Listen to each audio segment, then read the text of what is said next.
Manel tlalwi tlalpesjawi intlaltispaj, intlajocuali imoneki mochipa.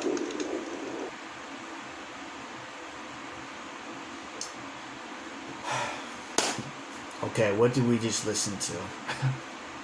Alright, so there's been a lot going on Instagram, Facebook, all social media about this person that I just showed you a clip of. I don't know how to record and share clips, so I just kind of recorded it with my camera. And a lot of people have been asking me questions, messaging me about some of the things he was saying. Now, this individual, he claimed to be the last thing he claimed was that he was a chichimeca, and he spoke Nahuatl, and he had some type of cultural knowledge, spiritual knowledge, insights, all these things.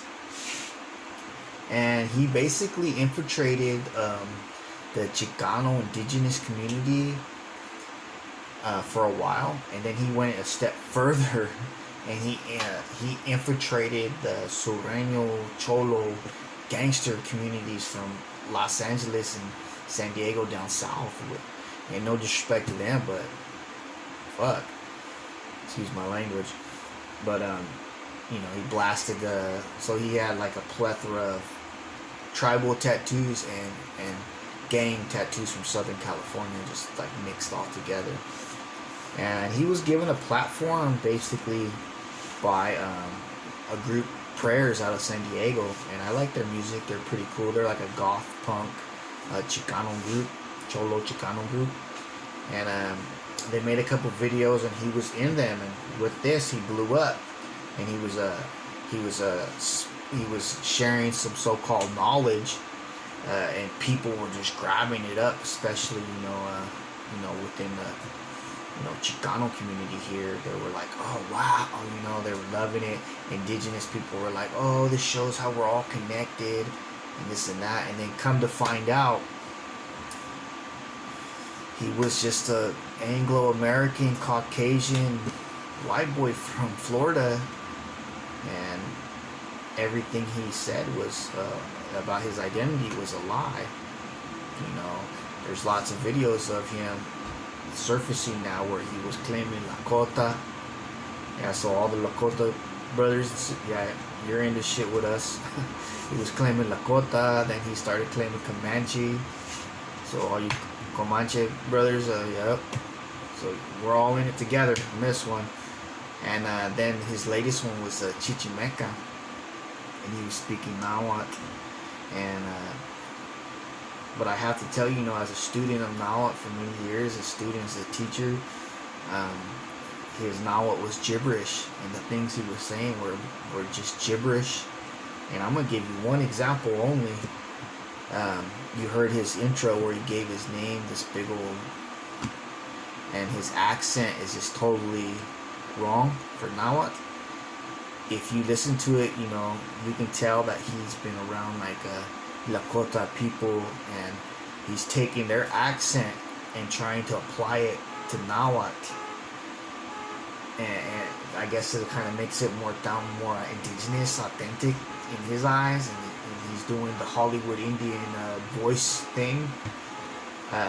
It's really funny, but his Nahuatl is just it's inaccurate. So for prime example, he calls himself Iron Jacket, right?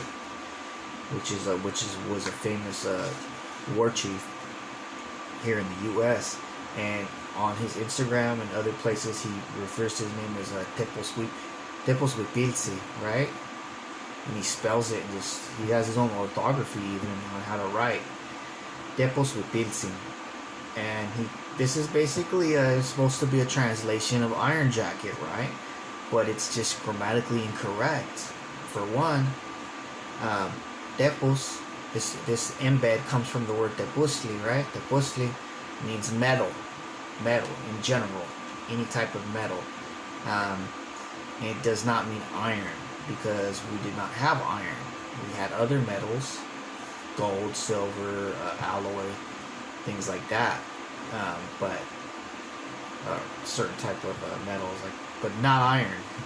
And So I guess it could be you could use it as a rough translation of iron. As an embed in modern Nahuatl terms, it has the meaning of a machine or anything like electronic, like in some dialects or variants that say tepuscamatli, like the metal mouthpiece. This is your phone. So there's lots of words with it where it has that connotation. So we'll give them that. We'll say that it means iron, but it doesn't. The second part, wipili, wipilsi, it comes from the word wipili, right? Everybody knows what a wipili is, and it is not a jacket. We did not have jackets in that sense, as we do now, like a European-style jacket. And a wipilsi is a female garment. This is not a male garment. So the male garments that were worn as protective gear by like warriors, they had other ichkakomit, other terms, not wipil. So he's just wrong. And then sin, is honorific or reverential suffix, but it's not. You would never use that in reference to yourself. So it's just totally wrong. Because now it is wrong. All the stories and crap he's saying are just basically, they're lifted. The majority of the information is lifted from the Florentine Codex, which was written in the 16th century in Nahuatl. Records most of the history, beliefs. It's a ton of information. So he's lifted it from there, and he's lifted it from a few other sources, colonial sources. I'm guessing the ones that are available in English, because I doubt he could speak Spanish, but maybe he can. And he's regurgitated them with his own interpretation. Like I see the videos about the kiname. He talks about the kiname a lot, the giants from the stories, and he has this whole trip about that. But anyways, the part we want to talk about here, not so much him and all, but is what he's trying to say about the word cholo. What we use today, cholo, and that the etymology of this word cholo is derived from the word Choloani. Choloani is a Nahuatl word, right? We say cholo, it comes from Choloani, and he's trying to make a connection between, Cholo gang culture and indigenous warrior societies and indigenous resistance to colonization. And he's saying, that the long pants represent this, and the headband represents this from the indigenous times, and that the cholos, the gangster cholos, are descendants of indigenous warriors that resisted colonization and fled up here into the U.S. in order to resist colonization. Now, as a student of history, I know that is false, and I'm going to point out why.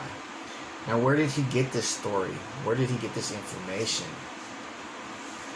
For one, Prayers came out with a video, a response, and he says that, okay, maybe dude's a whiteboard, but he's made a lot of excuses for him. He's saying that the story's true, it's real, and he got it. It's not his story, but he got it from a triple OG that was in the pen.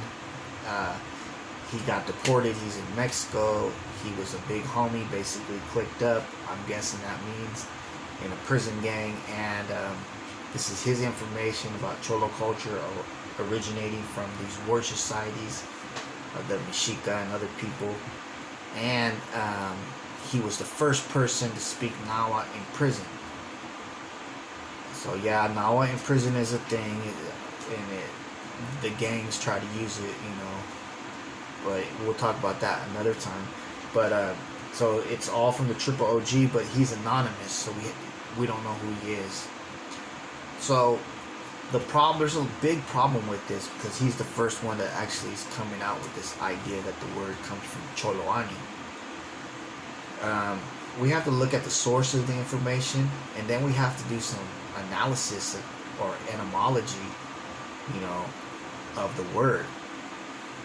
So we cannot just take one word and say, okay, Cholo sounds like Choloani. They have similar sounds, similar phonemes, so they must be related. That's not how it works. And arriving at the etymology of a word does not work that way. There's basically a science behind it that linguists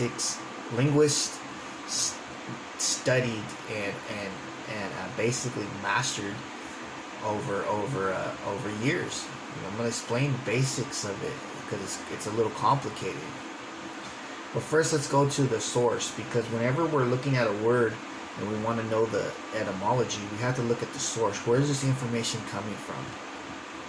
So first, I'm going to tell you this, that I've been in prison. So in prison, the gang leaders, gangs in general, no names, they will try to utilize aspects of the culture in order to glorify their actions, in order to entice people to join or to be a part of it, to instill pride. So there's a lot, like, in certain gangs, there's a lot of talk about la raza and unity and this and that, but it's nonsense. It's not true. And the reason it's not true, I'll just give you a prime example. Like, some of these gangs are led, these are Mexican gangs, but their leaders are white boys or other nationalities. Like, how is that a raza based about the culture, but our leaders a white dude, or we're allies with this racist group? Just things like, or we fight each other, brown on brown violence, indigenous violence. Doesn't seem really culturally oriented to me. So we know that they utilize that method, right? And this is an example of that, trying to say the Cholo comes from Choloani, and trying to say that the attire that the Cholo or that the gang member wears is derived from some indigenous, has an indigenous root. Now, anybody that studies fashion will tell you that that's not true. That you can look at the history of how we dress now and see how it basically originates from different time frames, different. Basically, it all has a European background, and if we go back to where pants came from, maybe it's some other country, but you can see where these things come from. And some things become fashionable for no other reason than some cool dudes put that shit on, and everybody liked it. When I was young, we used to crease our pants and wear clothes a certain way. That was a fashion. But once the internet and all these things came out, people started gravitating towards like an urban, more hip hop type style. And then now, the youngsters wear skinny jeans and stuff like that. So none of that has indigenous basis, like it makes no sense. But people that are involved in this, and I'm not knocking Cholos, because like there's Cholos that love the style of the culture. I love the style of the culture, the music, the lowriders, but then there's the gangster type, and the gangsters, we have to keep it real. That's not a revolutionary mindset. That's you prey on your own people, and you fight with your own people, and there's nothing revolutionary about it. And you're not anti-colonial.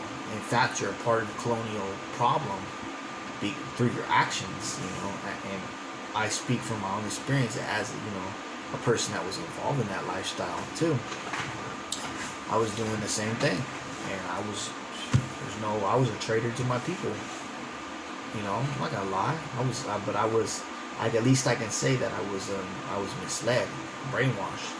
And when I learned the truth, I made that move to get on the right track. So, all that that's nonsense. So we see that the source is full of crap. We see that historically it's not true. Historically, people of Mexican descent, and by what I mean by that is anybody that's ancestors come from Mexico. If you're indigenous, mixed, Afro-Mexicano, white Mexican, whatever, that came up here to what's today geographically referred to as the United States, this created nation. Their ancestors came here through a historical migration, and we know this. They came as slaves, soldiers, warriors, concubines of the Spanish, who came up here to colonize the so-called American Southwest. This is how they came. They didn't come here as they were fleeing, colonization, and they were resisting it, disbanded warrior societies. No, they were coming as colonizers, and some were forced and some were willing. And it wasn't because they're like traitors, because at this time there was no indigenous identity, like we're all indigenous, unite. The tradition was, if you were defeated in a war, then you became a vassal of that group, and you in turn would fight for them. And so the Tlaxcalteca, the famous, the Mexica, the Purepecha, they all ended up becoming co-colonizers with the Spanish. And I'm sure nobody saw what was coming or what they were doing the long term, but that's just the way it was. Tribes fought tribes. I have no loyalty to you just because you look like me. We didn't have those concepts.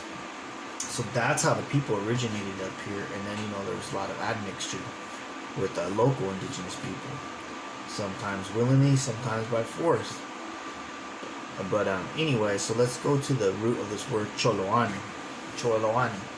So Choloani means basically one who runs away, or one who runs or flees.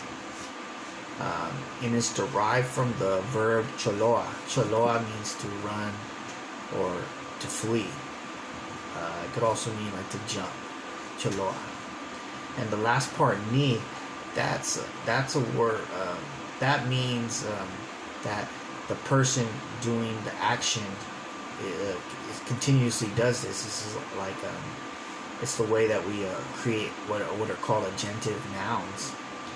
So Choloani.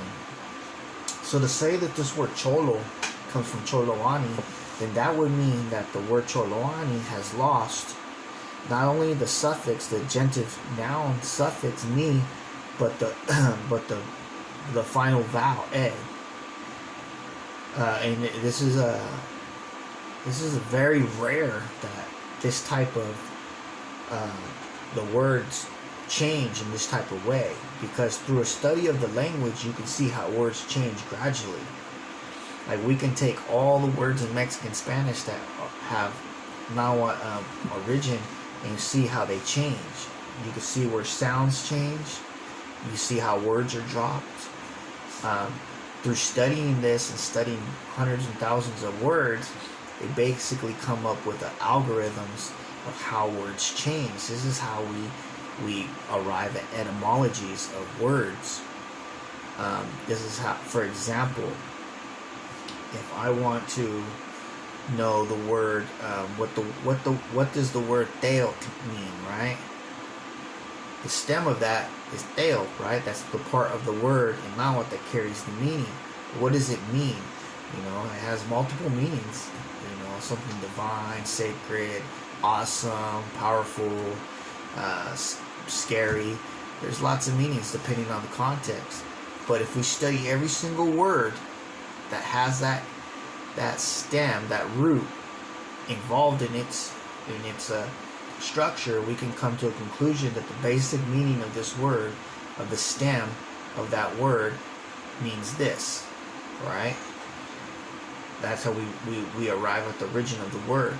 Now, if we want to go even farther, we can compare that with other related languages within the family to see what the original word may have been. So in this case, what was the proto Nahuatl word?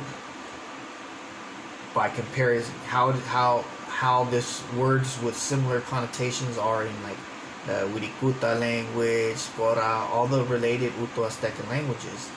And then we continuously keep doing that backwards in comparison. So it's an analytical approach.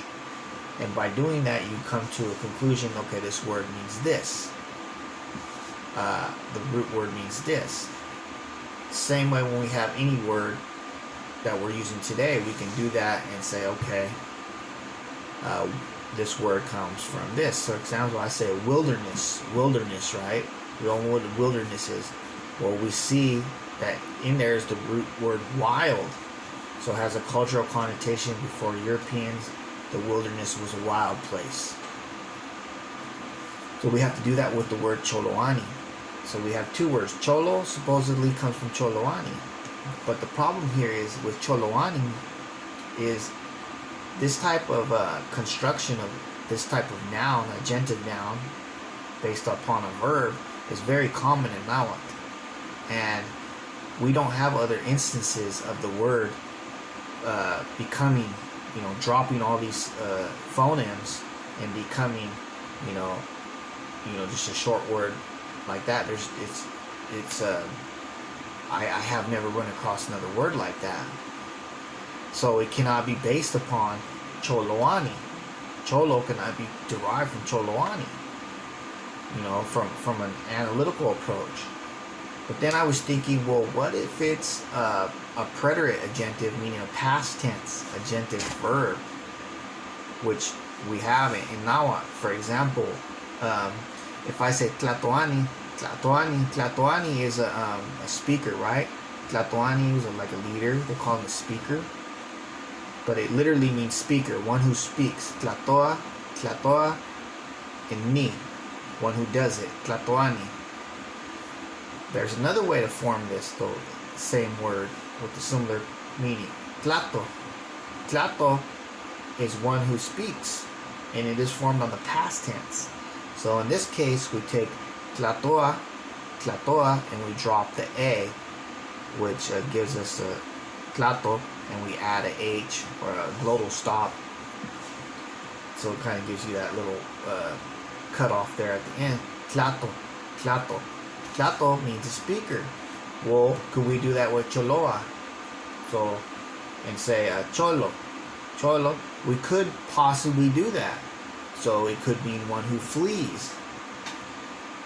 However, we don't have that cited like that in any sources. It's always been Choloani, and where we do find the verb in past tense Cholo, it's always in reference to an action, like, the person fled, he left, or something like that. So that the etymology on that doesn't seem even very plausible. The second thing we have to do when you're trying to arrive at an etymology of a word is you look for the historical uses of the word. Let me get some water real quick. For example, how was this word used historically? Cholo. So the word Cholo has been in use for 400 plus years, and the oldest references to it, the word Cholo, exactly as Cholo, is like in 1611 or something in Peru. It was being used, and in colonial, and it was being used in Peru in reference to like a indigenous person or a mixed blood indigenous person, and it's still used in that way in that country. In colonial Mexico, it was used as a part of the caste system, the castas. So a person of a mixed indigenous, African, different type of mixtures, but mainly the main component we're concerned here is little indigenous blood in there. That was a Cholo, the Cholo. And at times, Cholo and Coyote became synonymous. They were synonymous for a mixed blood person of different degrees of indigenous. Interestingly, in some Nahuatl variants, the word for a city person or a mixed blood person, I would say, is coyote or coyote, coyote. Right? That's the word they use for somebody that's not from their community. And I think maybe the etymology comes from, not just the word coyote and the behavior of a coyote, but also from that caste system from back in those days, the castas. So Cholo was used in Mexico to reference to an indigenous person, mixed blood indigenous person, right? Its first usage in English we see with there's a couple different arguments, but basically in the early 19th century, it's even used in Moby Dick, for example, in reference to a mixed blood indigenous person. So you see that the term has usually reference to, a mixed blood indigenous person, a mestizo or whatever. So more than likely, the consensus is that the word originates from that. Now, some people are claiming that the word comes from Cholo. Cholo is the root word of Xoloitzcuintle. Xoloitzcuintle is a dog, right? But Cholo, Cholo does not mean dog. Cholo has its own meaning. Xolotl in Nahuatl, so-called classical Nahuatl, it had a meaning of a page, a servant, a slave. Cholo, a Cholo. And we could go deeper into the etymology of that too. There's been studies on what just that word Cholo means. So some people say, okay, Cholo comes from Cholo, and that could be plausible because the X and the X or the sh sound, sh sound, and the ch sound are sometimes interchangeable in some varieties of Nahuatl. Like in where I'm from in Jalisco, those are kind of interchangeable, but the X is usually found in place of the CH. So that's plausible, but the problem with that is, while we have that word Cholo, being used within Nahuatl speaking communities, we don't find it being used within the larger Spanish speaking community, but we do find the word Cholo used throughout the hemisphere almost, in reference to an indigenous person of mixed blood. So in my opinion, the word probably comes from that word Cholo, and it has nothing to do with Nahuatl. It was used by the Spaniards in their caste system, and there's none of those terms that they used have anything to do with Nahuatl words or indigenous languages. Those are words that they themselves used from their own culture, mestizo, mulatto, and coyote, Cholo, all the different castes that they had. So I just wanted to share that. It's I think within the community, as indigenous Chicano people, that we need to think twice about being so embracive and all inclusive, about who we let in. I see it a lot here in Mexico that, we got white people that run the ceremonies. You go there, they tell you, hey, we're having a Sundance. And you go there, and there's a white man, and he's like, I'm a Lakota Sundance chief. Like, what the? And this is a prime example. This dude was, white boy, blue eyes, blonde hair, and I know we don't want to be like that. Some of us are light skinned, and some of us are dark, and all the history. And you got the cousin. He looks like a straight white boy, and he's pretty much white, but he's got that blood, so we embrace him. So this might have been the same case with him, but you have to be careful. This guy was a complete fraud, and what bothered me the most about the situation is that when I first saw the video, I knew he was a fraud. I could tell. I could see that he was trying to cover his skin tone with all the tattoos and the paint. Constantly he had paint on, to hide his skin complexion. And I was wondering why, and I looked at his face and I said, this guy looks like a white, he don't look like a Weddle, he looks like a white boy, like an Anglo, and he had blue eyes and his hair color, and just the structure of his face, and I was just like, well, maybe I was thinking maybe he was just like a half-breed Chicano dude, you know, who am I? But his message was full of crap. And I didn't comment on anybody's thing because I was just like, you know what? If I was like trying to do that, I would, you know, I'd be commenting a lot, and it's not my place to tell people what to believe or how to believe. We're not like the Christians. We're not trying to evangelize people and get them to believe my way. I prefer like keep the circle small, so to speak. But yeah, he was lying. The things he was saying, like the song he sang in that video, he says it was 35,000 or 70,000 years old. But anybody that studies the Nahuatl text can hear what he's trying to say, or just words he took from these texts. The rhythm of his song, you know, every indigenous group has their own rhythms. And like, yeah, we don't know what the Mexica rhythms are because those were lost. But the modern day indigenous groups in Mexico, their rhythms are not anything like that. And that rhythm he was singing, it just reminded me so much of like, you know, like either like the Dene style of singing, or even Lakota Plains, you know, and that plain style, the rhythm, the intonations he was doing. You know, you have to, you know, and this is one thing I always try to tell people, is you have to be, all these fake gurus, shamans, listen to what they say, especially in regards to the language. If they're trying to tell you some stuff in Nahuatl and they're saying this is some ancestral knowledge and they can't even pronounce the words correctly, you may want to take that with a grain of salt. I'm just saying.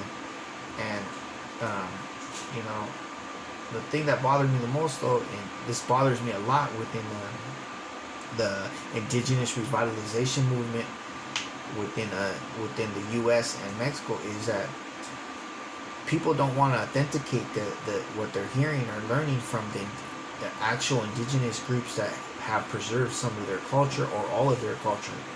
And with this Nahuatl, people are like thinking, oh, he's not speaking Nahuatl. And if you were to ask a Nahuatl speaker, they're going to tell you, no, that's gibberish. You know? And I hear it all the time, and I see videos of these fake maestros, and they're telling you, this word means this, and it means Adam, and the etymology is, and they have these cosmic explanations, and they're not true. You know, Nahuatl has been written for 500 years, and it's been extensively studied by, you know, linguists for a long time. Indigenous and you know, and European and mixed blood people have been studying language for 500 years. So the information is there, you know. So yeah, that's my take on Choloani. Cholo does not come from Choloani. The gang culture does not have any origins in indigenous culture. If you are involved in the gang culture, embrace your indigenous culture if you want to be a real warrior. And you know, but much love and respect to everybody out there. And hopefully a little information was beneficial to you. And what that's good.